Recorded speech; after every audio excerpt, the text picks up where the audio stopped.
Hello friends, welcome. आज की हमारी मेडिसिन है कॉस्टिकम। तो ये जो कॉस्टिकम है वो फुल ड्रग पिक्चर में एग्जाम में आती है, तो आपको पूरी जो ड्रग पिक्चर है वो याद रखनी है। फर्स्ट इसका इंट्रोडक्शन। ये जो कॉस्टिकम होती है वो एक इंडिस्पेंसेबल पॉलीक्रेस्ट रेमेडी है। अब इसकी स्पीयर ऑफ एक्शन कहाँ पे होती है, तो आपको ये मेनली याद रखना है, क्योंकि उसके जो सारे सिम्टम है वो इसके अकॉर्डिंग ही होंगे। The principal organ affected by this drugs is medulla oblongata and vagus nerve.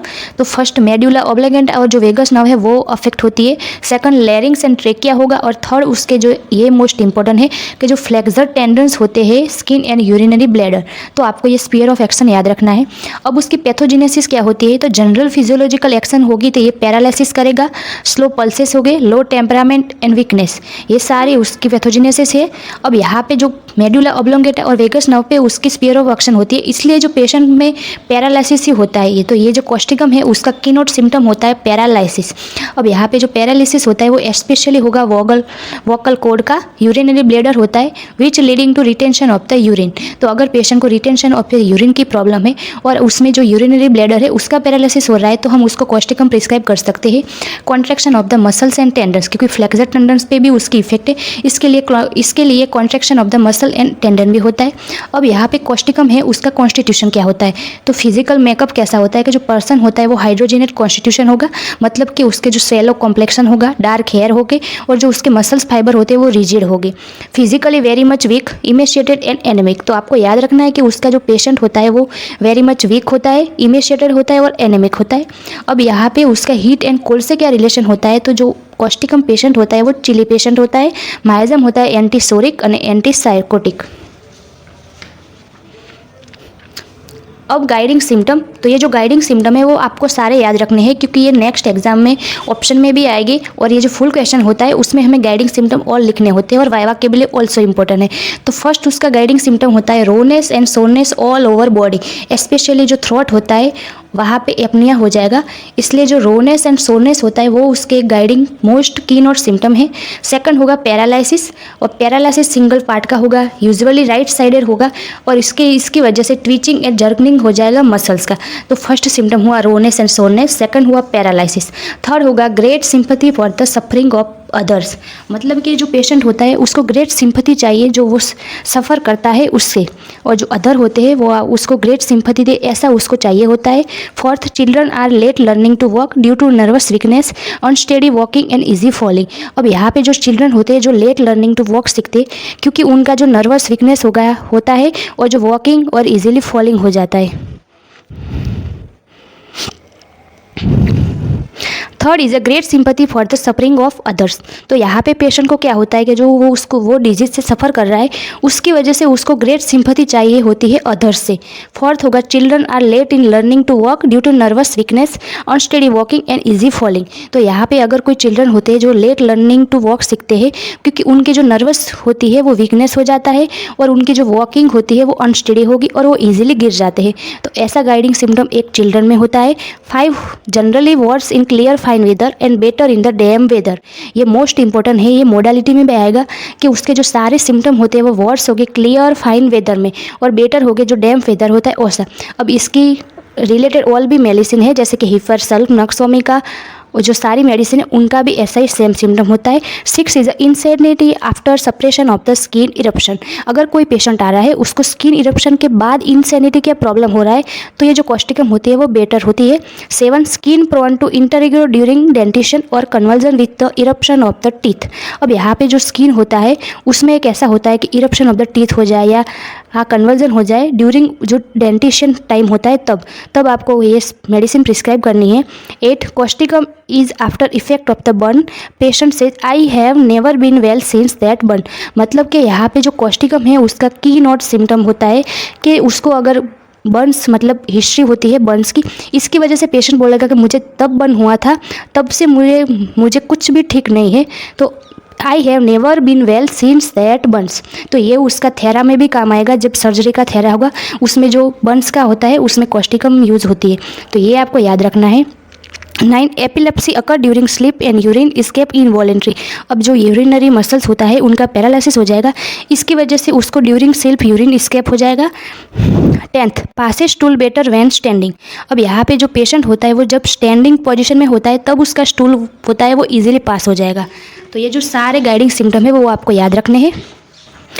अब है उसके माइंड सिम्टम। अब माइंड सिम्टम में क्या होता है कि all mental elements are from long lasting grief, sorrow, fear, fright, sudden emotion. मतलब कि पेशेंट को सडन इमोशन का या फियर, फ्राइट या ग्रीफ ऐसा कुछ हो रहा है, तो इसकी वजह से ऑल मेंटल सिम्टम होते हैं वो प्रोड्यूस हो गए।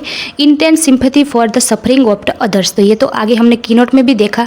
Very sad person and hopeless person होता है, वीपिंग मूड होता है उसका, एक्सेसिव एंजाइटी होती है उसको, वीकनेस ऑफ द मेमोरी और absence of the mind are very well mark. तो ये जो मेडिसिन है उसका वेरी वेल मार्क सिम्टम होता है weakness of the memory and absence of mind, insanity after suppression of the skin eruption. तो ये जो सारे होते हैं जो माइंड रिलेटेड सिम्टम होते हैं वो कॉस्टिकम के हैं।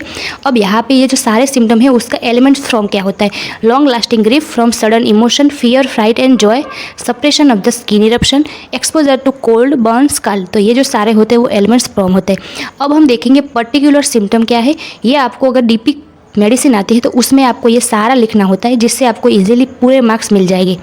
तो फर्स्ट उसका गैस्ट्रोइंटेस्टिनल ट्रैक्ट में क्या क्या इफेक्ट होता है। Stool passes better while standing. हमने ये कीनोट में भी देखा कि जब पेशेंट स्टैंडिंग पोजीशन में होता है तब उसका जो स्टूल होता है वो इजीली पास होगा।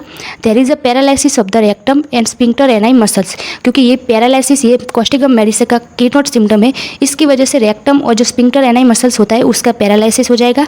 There is a soreness and rawness of the rectum with frequent ineffectual desire.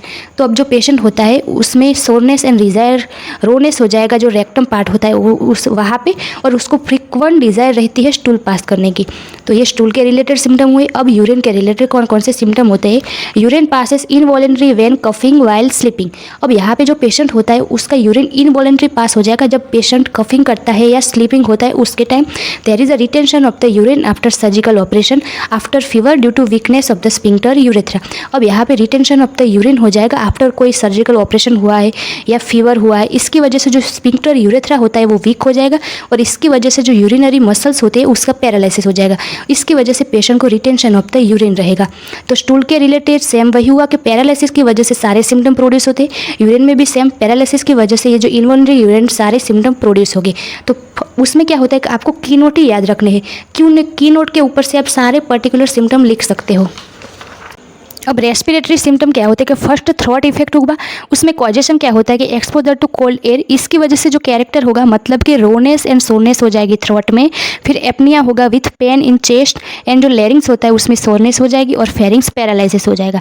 तो सेम वही पैरालिसिस की वजह से सारे सिम्टम हो रहे हैं। अब कफ का कैरेक्टर क्या होता है कि उसको सीवियर कफ होगा विथ रोनेस एंड सोरनेस हो जाएगी चेस्ट में।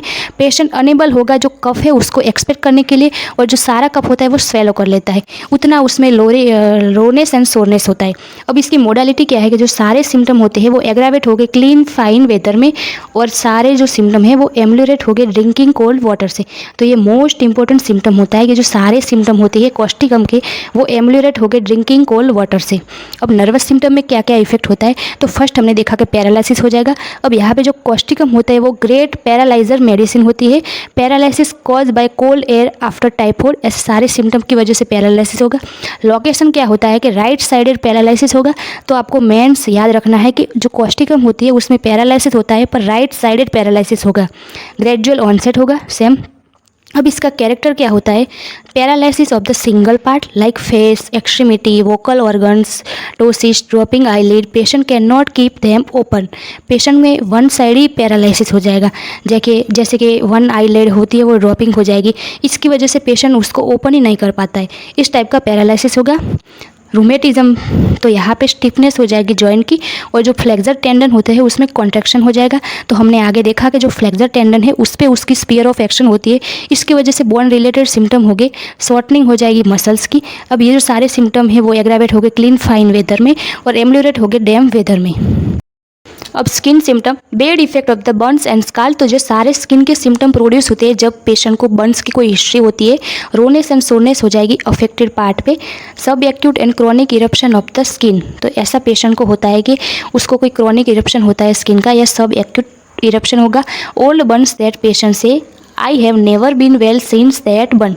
पेशेंट को बर्न्स की हिस्ट्री होती है। पेशेंट बोलता है कि मुझे जो बर्न्स हुआ तब से मुझे कुछ भी ठीक नहीं है, तो ऐसा पेशेंट को हिस्ट्री होती है। लार्ज पेडेंक्यूलेट वार्ड्स विच ब्लीड इजीली, ये सेम नाइट्रिक एसिड में भी ऐसा होता है। ये जो वार्ड्स होते हैं वो लार्ज एंड पेडेंक्यूलेट वार्ड्स हो गए। अब ये जो मेडिसिन कोस्टिकम है उसकी जनरल मोडालिटी क्या है, तो सेम वही एग्रावेशन होगा क्लीन फाइन वेदर में और जो कोल्ड एयर होती है उसमें, और जो एम्यूलेशन होगा इन डैम्प वेदर में एंड वार्म एयर में।